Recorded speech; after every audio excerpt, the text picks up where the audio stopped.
Bonjour et bienvenue dans ma chaîne YouTube. Aujourd'hui, j'ai décidé de faire une nouvelle collection de vidéos que je l'ai nommée Mon monde pédagogique, dans laquelle je présenterai des ouvrages que j'ai déjà lus dans le domaine de l'enseignement et surtout de la pédagogie.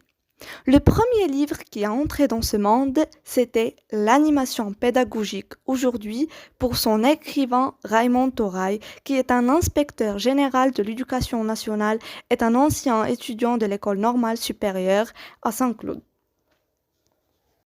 Ce livre met la lumière sur le fait de l'animation et son impact sur le processus enseignement-apprentissage. Il est divisé en 5 parties et chaque partie possède des sous-titres. Alors voilà quelques expressions de ce livre que j'ai bien appréciées et qui peuvent bien sûr être utiles au cours d'une rédaction ou d'une analyse. Avant de continuer, prière de s'abonner dans ma chaîne pour ne rien manquer de cette série. Les techniques d'animation pédagogique sont des activités de classe qui intéressent les élèves de tous âges et de toute capacité et qui peuvent être utilisées dans de nombreux domaines du programme scolaire. Durkheim définit ainsi l'éducation comme visant à susciter et développer chez l'enfant un certain nombre d'états physiques, intellectuels et moraux que réclame de lui la société politique dans son ensemble et le milieu spécial auquel il est particulièrement destiné. Il ne suffit pas d'avoir appris à lire, encore faut-il savoir pourquoi faire et prendre conscience ou reprendre conscience que lire c'est plus que lire, c'est former une intelligence et développer la capacité de réflexion et raisonner.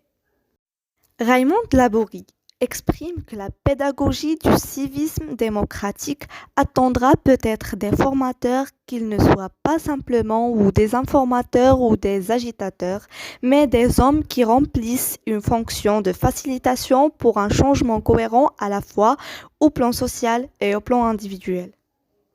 L'animateur doit contribuer à développer les pouvoirs créateurs. Trop voudrait que l'on s'attachât à considérer l'instruction dans son vrai sens, en la séparant point de l'éducation, car elle n'est en réalité autre chose que l'éducation de l'esprit. Éduquer, c'est épanouir et en même temps réprimer. L'animateur a de l'autorité et l'expression marque qu'il est capable de se faire entendre, d'être écouté, de faire accepter ses propositions et d'assurer la continuité de réalisation d'une entreprise ou d'un projet. Dans le groupe, il est naturellement centre d'attraction pour les autres membres du groupe. Il est capable d'écoute et d'attention, donnant toujours aux autres la possibilité de s'exprimer, de formuler un jugement et de défendre une proposition. Ferry, le maître trône dans une position largement dominante, qui lui assure l'initiative et le contrôle de tout ce qui se passe à l'intérieur de la classe. L'animation s'attachait à la réalisation de projets sociaux, politiques, moraux ou religieux.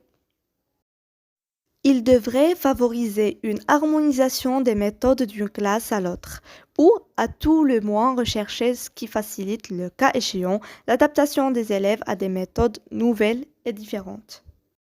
Les stages ont un autre objectif dans la mesure où ils se proposent une mise à jour des connaissances ou des informations par le moyen de sessions de recyclage pour les mathématiques, le français, la lecture par exemple. Ils permettent également aux stagiaires d'acquérir et de pratiquer des techniques variées dans des ateliers de travaux manuels ou des ateliers d'expression et de création. Dans tous les domaines, les stages offrent ainsi une réponse à la demande exprimée par des maîtres dont le sentiment d'ignorance et l'appétit de savoir s'affirment vigoureusement et parfois même d'une manière excessive. Pour donner vie et animation éducative à l'école, il faut briser l'idée de classe fermée telle que nous la connaissons. Toute la classe pouvait participer à une promenade ou à une enquête et en revenir avec des informations et des renseignements diversement exploitables. C'était tout pour ce bouquin. N'hésitez pas de vous abonner à ma chaîne et de mettre un pouce en l'air si vous avez apprécié ma vidéo. Et rendez-vous la semaine prochaine avec une nouvelle vidéo et un nouveau livre. Salut!